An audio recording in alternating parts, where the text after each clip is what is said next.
Assalamualaikum warahmatullahi wabarakatuh. Perkenalkan, nama saya Royke Sembayu. Perkenalkan, saya Meta Monika. Nama saya Sitagung Prasetyo. Perkenalkan, nama saya Haikal Fitra Kurniawan.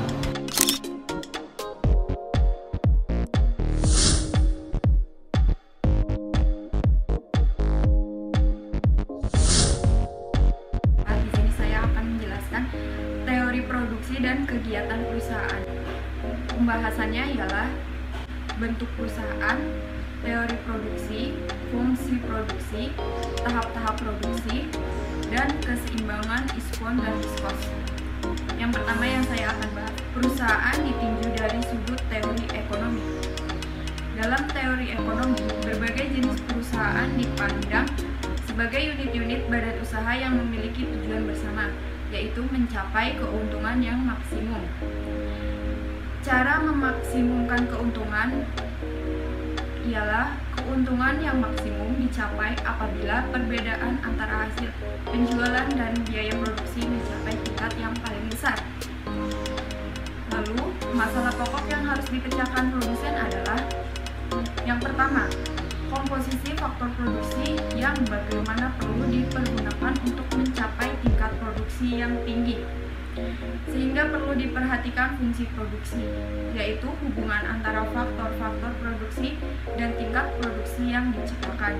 Yang kedua ialah komposisi faktor produksi yang bagaimana meminimumkan biaya produksi yang dikeluarkan untuk mencapai satu tingkat produksi tertentu.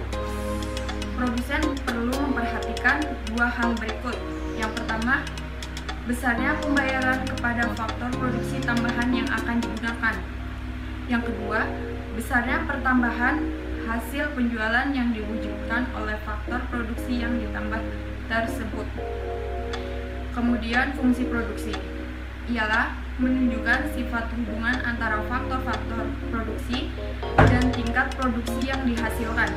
Faktor-faktor produksi disebut sebagai input dan jumlah produksi disebut sebagai output. Selanjutnya ialah teori produksi dalam ilmu ekonomi, yaitu teori produksi menyebutkan bahwa kepuasan produsen diperoleh dengan memaksimumkan keuntungan produksi atau maximum of profit. Produksi itu sendiri adalah proses mempergunakan unsur-unsur produksi dengan maksud menciptakan faedah untuk memenuhi kebutuhan manusia. Kebutuhan manusia itu ada dua, barang dan jasa. Barang adalah penemuan kebutuhan manusia yang tampak, sedangkan jasa adalah penemuan kebutuhan manusia yang tidak tampak tapi dapat dirasakan. Barang ekonomi adalah barang-barang yang diperoleh dengan mengorbankan sesuatu. Dalam ilmu ekonomi, teori produksi dalam analisis dibedakan pada dua pendekatan, yaitu yang pertama, teori produksi dengan satu faktor berubah, yaitu teori produksi menggambarkan tentang hubungan antara tingkat produksi suatu barang dengan jumlah tenaga yang digunakan untuk menghasilkan tingkat produksi barang tersebut. Dengan demikian, dalam analisis faktor-faktor lainnya dianggap tetap. Yang kedua ialah teori produksi dengan dua faktor berubah. Teori produksi menggambarkan tentang hubungan antara tingkat produksi suatu barang dengan dua jenis faktor produksi, tenaga kerja dan modal. Dapat diubah dan digunakan untuk menghasilkan berbagai tingkat produksi tersebut. Kemudian pada prinsip kegiatan produksi yang digunakan oleh produsen-produsen dalam pendekatan dibagi menjadi tiga hal. Yang pertama jangka pendek, yang kedua jangka panjang, dan yang ketiga adalah jangka sangat panjang.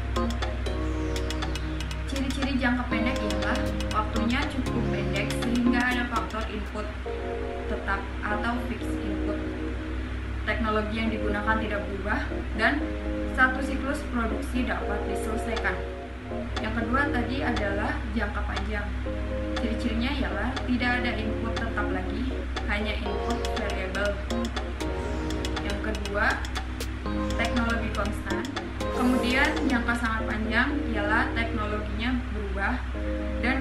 tidak hanya membicarakan satu fungsi produk saja. Saya akan menjelaskan tentang faktor-faktor produksi. Faktor-faktor produksi atau sumber daya adalah benda yang disediakan oleh alam atau diciptakan oleh manusia yang dapat digunakan untuk memproduksi barang-barang dan jasa. Faktor-faktor produksi yang tersedia dalam perekonomian akan menentukan sampai di mana suatu negara dapat menghasilkan barang dan jasa. Faktor produksi yang tersedia dalam perekonomian dibagi dalam 4 jenis. Yang pertama, tanah dan sumber alam. Yang kedua, tenaga kerja. Yang ketiga, modal. Yang keempat, keahlian atau pengelola.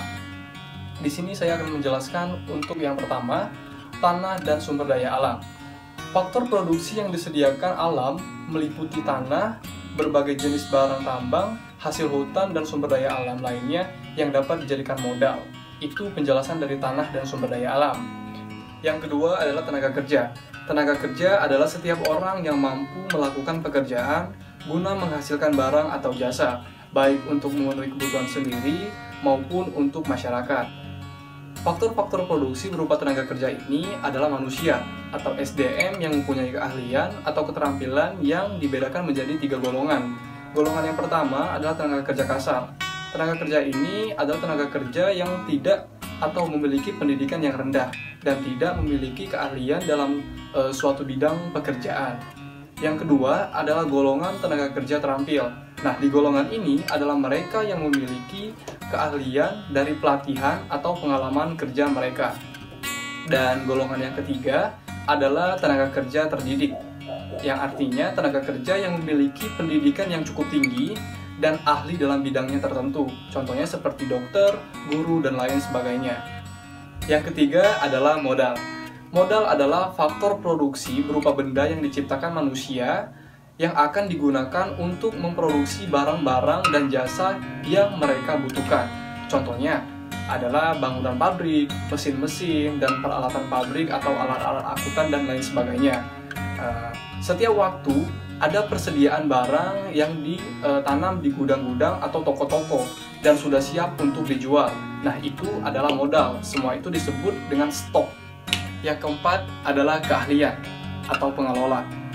Pengelola atau tugas pengelola adalah untuk mengatur ketiga faktor produksi yang telah saya sebutkan tadi untuk kerjasama dalam proses produksi peranan pengelolaan atau siklus, yaitu pemimpin atau usaha-usaha yang bersangkutan mengatur organisasinya dalam menaikkan mutu tenaga kerja manusianya untuk menggunakan unsur-unsur modal dan alam dengan sebaik-baiknya.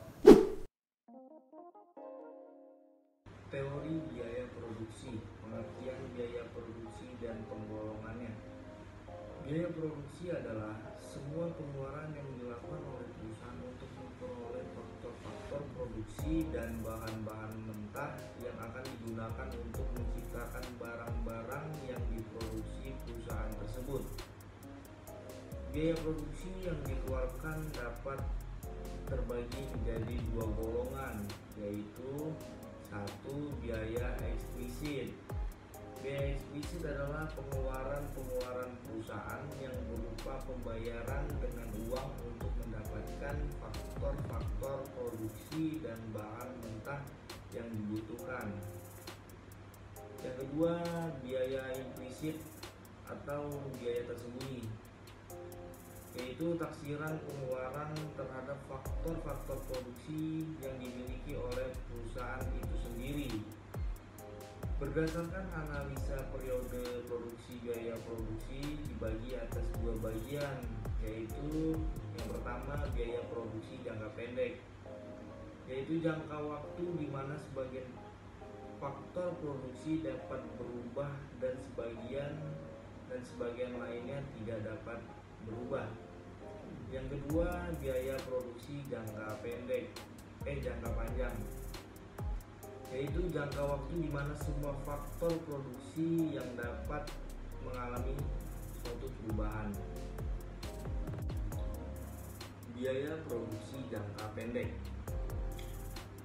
Berikut akan saya jelaskan mengenai macam-macam biaya yang termasuk dalam biaya produksi jangka pendek. Biaya produksi dapat dibedakan menjadi beberapa macam, yaitu Yang pertama, biaya tetap atau fixed cost. Biaya yang tidak tergantung atau tidak dipengaruhi oleh tingkat produksi, simbolnya FC, fixed cost. Yang kedua, biaya variabel, variable cost. Biaya produksi yang berubah menurut tinggi rendahnya jumlah yang dihasilkan, simbolnya FC, variable cost. Yang ketiga, biaya total, penjumlahan biaya tetap dengan biaya variabel, simbolnya TC. Rumus TC sama dengan FC tambah VC. Analisis biaya produksi memerlukan beberapa faktor, diantaranya sebagai berikut. Yang pertama yaitu biaya produksi rata-rata. Biaya produksi rata-rata meliputi 1. Biaya tetap rata-rata. Biaya tetap rata-rata adalah biaya yang dibebankan kepada output dengan simbol AFC atau average fixed cost dengan rumus AFC sama dengan FC per Q. Kemudian yang kedua adalah biaya variabel rata-rata. Biaya variabel rata-rata adalah biaya variabel yang dibebankan kepada setiap output dengan lambang AVC, average variable cost, dengan rumus AVC sama dengan VC per Q. Kemudian yang ketiga adalah biaya total rata-rata. Biaya total rata-rata adalah biaya produksi yang dibebankan kepada setiap output dengan lambang ATC, average total cost, dengan rumus ATC sama dengan TC per Q.